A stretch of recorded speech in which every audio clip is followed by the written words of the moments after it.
बंधुओं, संवेगधारी व्यक्ति है,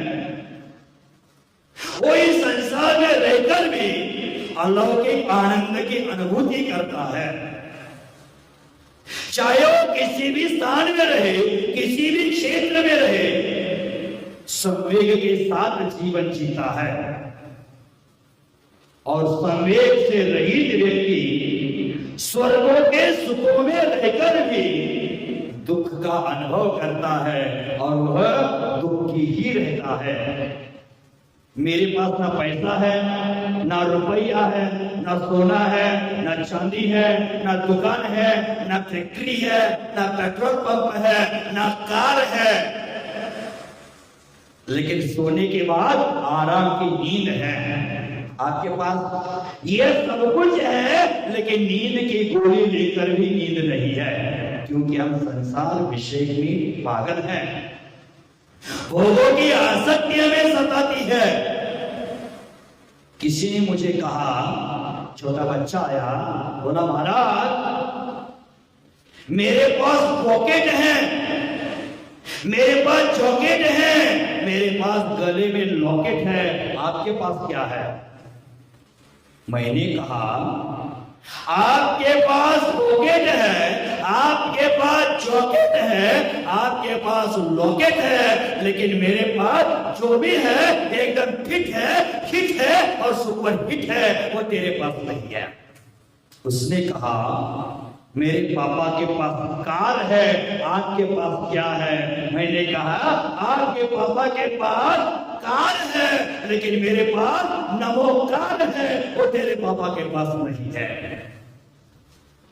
भव्य बंधु, हमारे जीवन में कितना वैभव है ये महत्वपूर्ण नहीं है, सम्यक दर्शन का वैभव हमारे पास है कि नहीं ये भी देखना जरूरी है।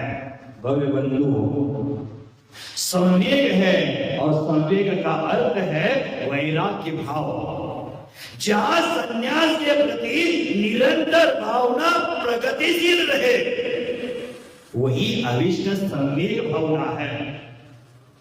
संवेग भावना मात्र चर्चा का विषय नहीं, संवेग भावना चारित्र का विषय है।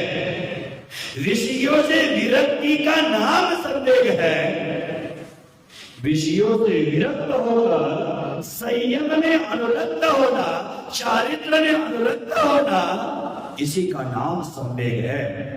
योग की सन्मुखता का नाम संवेग है।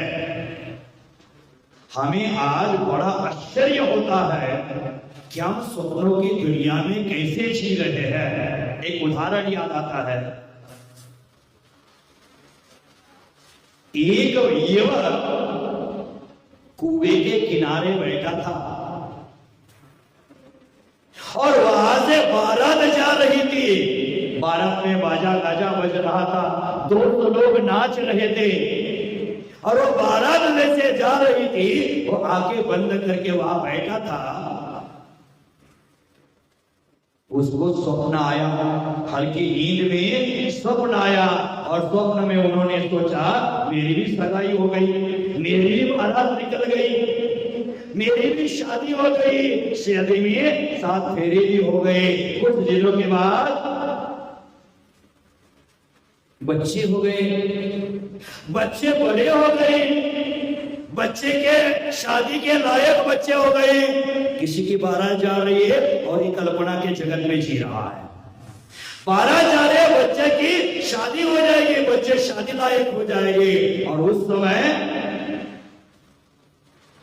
बच्चे की शादी हो जाएगी, उस समय बहू आएगी और मुझे धक्का मारेगी। ऐसा स्वप्न में सोचता है और उस धक्के से कुएं में गिर जाता है।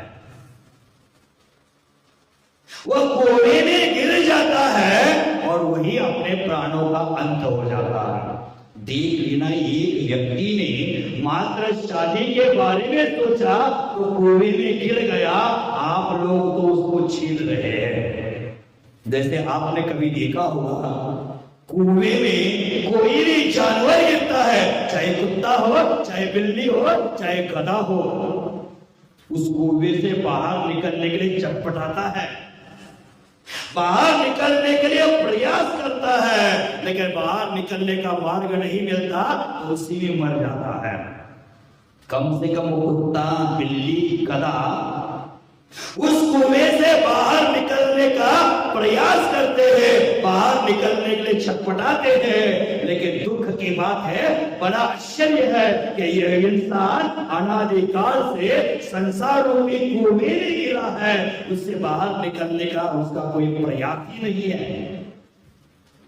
उस संसार रूपी कुएं में अपने प्राणों की तिलांजलि दे रहा है, उसके जीवन में वैराग्य उत्पन्न नहीं हो रहा है, उस कुएं से बाहर निकलने का प्रयास नहीं आ रहा है।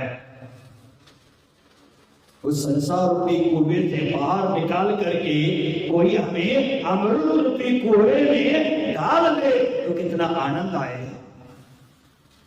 ये धर्म है, ये अमृत रूपी कुआं है। अगर हमें वैराग्य नहीं हो रहा है तो समझ लेना चारित्र मुनि कर्म का तीव्र उदय है। ज्ञान का अर्जन हम करते हैं लेकिन ज्ञान का विकास नहीं हो रहा तो समझ लेना ज्ञानावर्णीय कर्म का उदय है। आज टीवी के माध्यम से, मोबाइल के माध्यम से, इंटरनेट के माध्यम से हम ज्ञानार्जन कर रहे हैं और ज्ञानार्जन करके मात्र हमारे मस्तिष्क की तिजोरी को भर रहे हैं।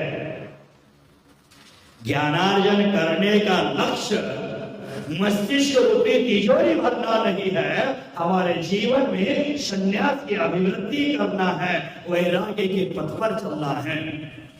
जब तक हमारी दृष्टि देह में रहेगी तब तक संन्यास के मार्ग पर कोई व्यक्ति नहीं चल सकता है। जब तक देह के सजाने में, देह को सजाने में लगा है तब तक वो आत्मा की ओर आग्रहित नहीं हो सकता है। देखिए आचार्य भगवान उमा स्वामी महाराज श्री ने तत्वा सूत्र से एक सूत्र दिया है, जगत काय स्वभाव सम्येग वैराग्यार्थम। ये जगत का स्वभाव क्या है ये जानो और इस जगत से विरक्त हो जाओ, वैराग्य को धारण करो, उसी का नाम सम्येग है। जगत के स्वभाव के बारे में सोचो, मतलबी संसार नहीं है, मतलबी यार किसके, काम निकल गया तो किसके, हमारा काम निकल जाता है तो हमसे खिसक जाता है। देखो फूलों को गंध निकलने के बाद हम फेंक देते हैं, पैसा जाने के बाद आदमी दोस्त की दोस्ती छोड़ देता है, पानी सूख जाने के बाद बगुला सरोवर को छोड़ देता है, पत्ते झड़ जाने के बाद पक्षी वृक्ष को छोड़ देता है। ये संसार का ही का किसी का नहीं है, सब स्वार्थ का है। स्वार्थ बोलने के बाद सब आपको छोड़ देते हैं। तो भोग बंधु, हम किसके लिए पापार्जन कर रहे हैं, क्यों कर रहे हैं, इसका भी ध्यान देना आवश्यक है। इसका भी हमारे जीवन में विचार करना आवश्यक है। आप इन सभी बातों का विचार करें।